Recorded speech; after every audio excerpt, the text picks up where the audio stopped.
बड़ी खबर आपको बता दें, नए साल पर गिग वर्कर्स ने हड़ताल का ऐलान कर दिया है। यानी कि जोमैटो, स्विगी, ब्लिंकिट जैसी कंपनियों ने आज हड़ताल का ऐलान किया है। आपको बता दें, कई ऐसी मांगों को लेकर जो वर्कर्स हैं वो नाराज चल रहे हैं। खासतौर पर वेतन समानता और सुरक्षा की मांग को लेकर इन कंपनियों ने हड़ताल कर दी है, जिससे ऑनलाइन डिलीवरी पूरी तरीके से प्रभावित होगी और नए साल के जश्न में खलल पड़ सकता है। तो हड़ताल की मुख्य मांगे यही है कि जिस तरीके से लगातार एक प्रेशर होता है कि 10 मिनट में या 15 मिनट में डिलीवरी करनी है, और सुरक्षा को लेकर भी कई तरह के सवाल खड़े हो रहे हैं। इसी को लेकर जितने भी तमाम वर्कर्स हैं वो आज हड़ताल पर चले गए हैं।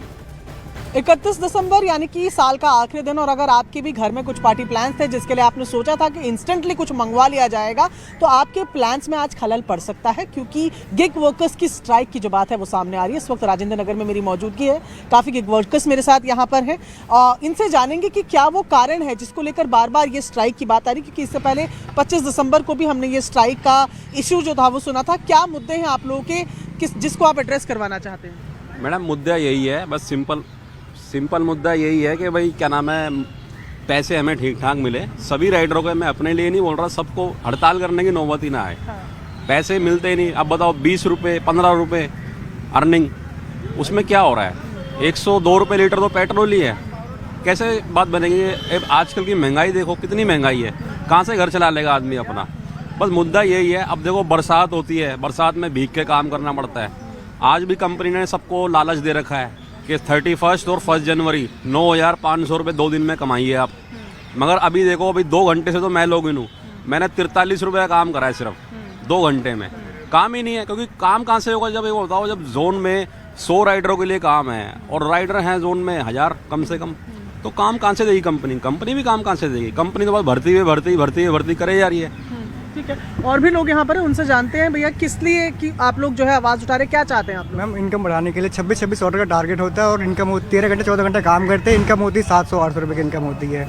और 26 ऑर्डर का टारगेट होता है, 27 ऑर्डर का टारगेट होता है। टारगेट पूरा करने पर भी इनकम सही से नहीं आती मैम। तो थोड़ा इनकम बढ़े, आप ये कह रहे हैं। आप क्या इशू है आपके? मैम, 20 रुपये में हमें 4th फ्लोर पे कस्टमर बुलाते हैं, 4th फ्लोर चढ़ना पड़ता है। कस्टमर ऊपर से नीचे आने को राजी नहीं होते हैं, और 20 रुपये में हमें ऑर्डर मिलता है। इंसेंटिव भी बहुत कम कर दिया है। तो इंसेंटिव भी कम कर दिया है, ऑर्डर भी नहीं मिलता है। आप बताइए क्या मैम, पहली बात तो इसमें जो भी राइडर काम करते हैं उनकी सेफ्टी तो है नहीं। कुछ भी होता है तो सीधा आईडी टर्मिनेट होती है, और हम लोग आवाज़ उठाते भी है ना, तो हमारी आईडी के साथ छेड़खानी कर देते हैं। आईडी टर्मिनेट, उस पर पेनल्टी लगा देंगे। सारे जो भी यहाँ के रेस्टोरेंट है, इनके सारे ऑर्डर की पेनल्टी हमारे ऊपर लगा देंगे, और हम लोग हड़ताल करते हैं। और ये लोग ना हमारे कुछ भी हेल्प नहीं करते। और इंश्योरेंस, जो भी राइडर की प्रॉब्लम होती है, इंश्योरेंस में क्लेम में मिलने में बहुत लेट होता है, क्योंकि अगर राइडर का पैसा हो तो राइडर क्यों जाए प्राइवेट हॉस्पिटल में? राइडर पैसा नहीं हो तो उसको टाइम पे पैसा मिलता ही नहीं है। और दूसरी बात कि 20 में मैम एक चाय के अलावा कुछ नहीं मिलता। अब वैल्यूबल 1 किलो आटे की प्राइस की बात कर रहे हैं, मैं चाहता हूँ मिनिमम 40 रुपये स्टार्टिंग हो, 1 किलोमीटर 40 रुपये। और रैपिडो ने भी प्राइस कम कर दिया, सब लोग मार्केट में प्राइस कम कर रहे हैं। अब इनकी मार्केट मोनोपोली हो चुकी है। अब इसमें कोई और कंपनी आए तो यदि 1 किलोमीटर के 40 रुपये देना तो वो गेम चेंज कर सकती है। इससे जोमेटो, स्विगी वाले राइडर आप क्या मुद्दे हैं? वो तो मैम 20 रुपये का ऑर्डर लेके कस्टमर कहते हैं 5-5 किलो 5-5 मंजिल चढ़ गया हो आप। 20 रुपये ऑर्डर में आप मिनिमम टाइम भी लोगे तो 15-20 मिनट तो खर्च होने ही होने। तो मैम, मतलब स्विगी ने बिल्कुल ख़त्म कर दिया है, मतलब मन ही नहीं कर रहा है काम कर। वो बंदे की मजबूरी है जो कर रहा है, लेकिन स्विगी जोमेटो सब ने ऐसी तैसी कर दी है। ठीक है, क्या दिखा रहे हैं आप? मैडम, ये देखिए, ये अभी एक जोमैटो के भाई राइडर का ऑर्डर बजा था उसने। और दिल्ली से प्रियंका कांडपाल हमारी सहयोगी जुड़ रही हैं, और बेंगलुरु से रोहिणी स्वामी हमारे साथ जुड़ रही हैं। सबसे पहले प्रियंका, मैं आपका ये रुख करना चाहूंगी। आप ही की हम एक रिपोर्ट दिखा रहे थे जहां पर आपने तमाम वर्कर्स से बातचीत की है। सबसे मुख्य मांगे इन वर्कर्स की क्या है, और कब से कब तक ये हड़ताल पर रहने वाले हैं? देखिए, दिल्ली में आज ये स्ट्राइक का कॉल किया गया है, पर जो गिग वर्कर्स मेरे साथ है, जो स्विगी, जोमेटो इन जगहों पर डिलीवर करते हैं, उनका कहना है कि वो स्ट्राइक करना भी अफोर्ड नहीं कर सकते, क्योंकि बहुत कम ऑलरेडी इनका जो पे आउट है वो रहता है। और ऐसे में ये बात सामने आई थी कि स्ट्राइक करनी है, लेकिन ये तमाम लोग काम पर हैं।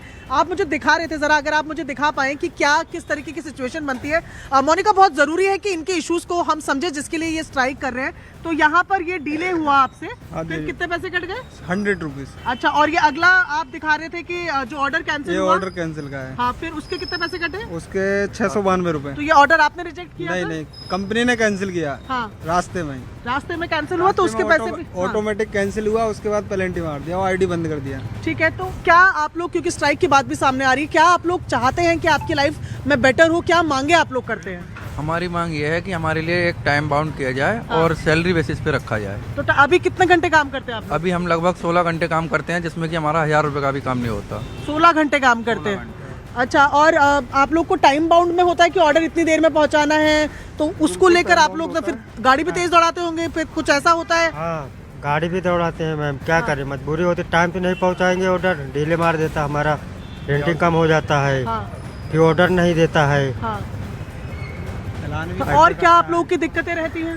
दिक्कतें ये है कि भागम भाग जिंदगी है, पैसा है नहीं इतना ज़्यादा कि जिससे कि फैमिली भी चल सके ढंग से। एक कम से कम ये होना चाहिए ना कि अगर मेहनत कर रहे हैं तो कम से कम पैसा उतना अर्निंग होनी चाहिए। कितना मैम आप मतलब आप इस चीज़ का बुरा मत मानिएगा, लेकिन मैं जान सकती हूँ कि एक दिन में कितना तकरीबन आप लोग कमा लेते हैं पैसा? 900,000। 900,000। और ये आप कह रहे हैं 16 घंटे की शिफ्ट के बाद है? हाँ, 15 घंटा, 16 घंटा, 12 घंटा, 13 घंटा के हिसाब से। तो आप लोग अब पे आउट आपका हमेशा से ऐसा ही था या कम हुआ है, या आप चाहते हैं इसको थोड़ा बेहतर किया जाए? पहले सही था, अब कम कर दिया। पहले सही था, पहले रेट कार्ड देता था, अब कम कर दिया पैसा। क्या बता रहे सर, आप बताइए। कल मैंने 13 घंटे काम किया, आप देख सकते हो। ये देखिए, इन्होंने बताया कि कल 13 घंटे इन्होंने ये काम किया है और 980 रुपए का इनका पे आउट यहाँ पर आया है। तो तमाम जो गिग वर्कर्स हैं, और आज भी ये लोग काम इसलिए कर रहे हैं क्योंकि इनको कहा गया है कि आज और कल काम करने से 9,500 रुपए ये लोग कमा सकते हैं, इसलिए ये तमाम लोग यहाँ पर आज भी, जबकि स्ट्राइक कॉल्ड है उसके बाद ये तमाम लोग यहाँ पर काम कर रहे हैं। तो मुद्दे बड़े बेसिक हैं कि थोड़ा बेहतर पे आउट हो, थोड़ा सिक्योरिटी का ध्यान रखा जाए। अगर इनको टाइम पर ऑर्डर पहुंचाना है, 30 मिनट जो हम टाइम देखते हैं, 30 मिनट से अगर ये लेट होते हैं तो उसका पैसा भी इनसे कटता है, और इंश्योरेंस को लेकर भी इनको एक स्मूथ हैंडलिंग नहीं मिलती है। ऐसी मांगे हैं जो बेसिक मांगे हैं, इनको लेकर आवाज जो है कहीं ना कहीं ये बुलंद कर रहे हैं। बेंगलुरु से रोहिणी स्वामी हमारे साथ जुड़ी हुई हैं। रोहिणी, आपने सुना होगा कि दिल्ली में किस तरीके से जितने भी ये गिग वर्कर्स हैं बहुत परेशान नजर आ रहे हैं। क्या बेंगलुरु में भी इसी तरीके की स्थिति नजर आ रही है? कितने वहां पर जो ऑनलाइन एप्स हैं या फूड डिलीवरी बॉयज हैं वो फिलहाल स्ट्राइक पर हैं? क्या असर वहां पर नजर आ रहा है? देखिए, जिस तरह से हम दिल्ली, बॉम्बे या बाकी जगहों में देख रहे हैं, वैसे ही यहाँ पे भी इफेक्ट हो रहा है। करीब यहाँ पे 40,000 गिग वर्कर्स हैं पूरे बेंगलोर में, पर इसमें से करीब 40% लोग भी 40 से 50% लोग भी प्रोटेस्ट पे चले गए हैं। यहाँ पे अभी भी थोड़ी गड़बड़ी चल रही है। जिस तरह से प्रियंका ने आपको गिग वर्कर्स की हालत दिखाई, हम आपको इस दुकान में खड़े हैं जहाँ पे यहाँ के बहुत सारी स्थिति के बंदरे जाते हैं। तो पहले आपको जल्दी से बता दो, 3 पॉइंट है। पहले उनकी ये मांग है कि इनकी जो पैसे हैं वो इससे ज्यादा बढ़ाया जाए क्योंकि बहुत कम मिल रहा है। तीसरी बात उनका कहना है कि उनको इंश्योरेंस लाइफ इंश्योरेंस दिया जाए। और तीसरी और बहुत अहम क्या बात है, उनका कहना है कि सेफ्टी के लिए बहुत सारे टाइम लीडर्स 10 मिनट और 5 मिनट के लिए टाइम लगा रखते हैं, जो बहुत उनकी लाइफ के लिए बहुत लाइफ थ्रेटनिंग होता है। मैं जल्दी से इनको मैं बात करनी चाह रही हूँ आपके साथ। बिल्कुल आऊंगी मैं आपके पास रोहिणी, आवाज हम तक नहीं पहुंच पा रही। मैं मुंबई का रुख करना चाहूंगी। येशा कोटक हमारे साथ मुंबई से जुड़ रही है। येशा, वहां पर किस तरीके के हालात बने हुए हैं? वहां पर क्या मांग है लोगों की? जहाँ मुंबई की बात करें तो मुंबई में जो है स्थिति नॉर्मल है। कई ऐसे जगह है, भले सबर्ब्स हो गए या टाउन हो गया, वहाँ पे जो है ये स्ट्राइक का कोई असर नहीं दिख रहा है। यहाँ तक कि गिग वर्कर्स है, राइडर्स है, वो अपने काम पे लगे हुए हैं। उनका ये कहना है कि कुछ जो एक यूनियन है सिर्फ उसी ने स्ट्राइक कॉल की है, जिसके चलते कुछ पर्टिकुलर एरियाज हो गए मुंबई के, फिर वो चेंबूर हो गए, सायन, परेल, सिर्फ वहाँ पे स्ट्राइक का इफेक्ट है। बाकी सब जगह पे जो है परिस्थिति नॉर्मल है।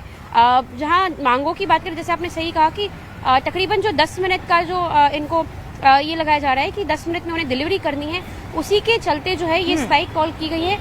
ये बेसिस पे कि क्योंकि 10 मिनट की डिलीवरी हो उसमें काफ़ी एक्सीडेंट्स होते हैं, लोगों की जान की नुकसान हो सकता है। इसके चलते उनको सिक्योरिटी चाहिए, गवर्नमेंट से उन्हें चाहिए कि गवर्नमेंट उन्हें बाकी वर्कर्स की तरह ट्रीट करे, और इसी के चलते ये स्ट्राइक जो है एक पर्टिकुलर यूनियन ने सिर्फ कॉल किया। बाकी मुंबई में परिस्थिति सामान्य है।